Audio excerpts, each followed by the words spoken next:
really cool two-play sequence here. This is on the same drive. This is actually the play after the pin and pull play. But they're going to run the counter scheme, pulling the backside guard and tackle 2 plays in a row here.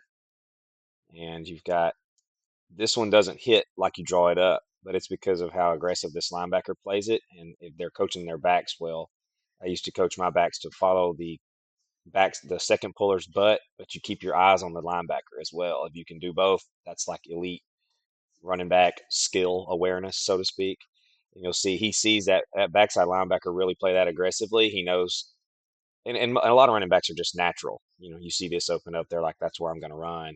But the why does it open up? Well, this linebacker overplayed this backside puller.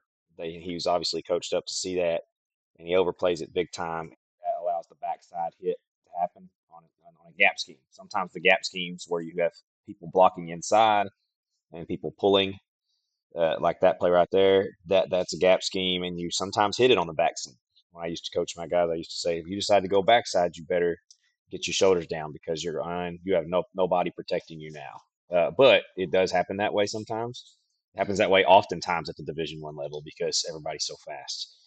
But then on the next play, they run the exact same play in the exact same formation. And I don't know if Klein knew that now this backside linebacker had just probably realized he had overscraped, or if this guy's really not very smart and that's all he can run. But you can see how slow this linebacker plays it this time. He knows he overscraped last time, so look at him now. See how he's playing it much slower and not really coming downhill as hard. And this one hits like you draw it up. Okay, this is what a gap scheme looks like on the whiteboard. You have down blocks across the board from the center across to 83. 83, we're not asking him to do it on his own anymore. He's part of a double team. Much easier to provide the hammer of the double team and get that. You see, now we have a hard edge. See that edge where we have the linemen's butts are pointing out. We have a wall built. Now we've got a hat for a hat on the pullers. And when you make a good wall, that forces that linebacker to scrape high.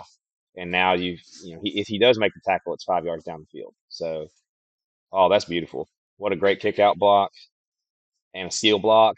Just like, I mean, that is how you draw this up.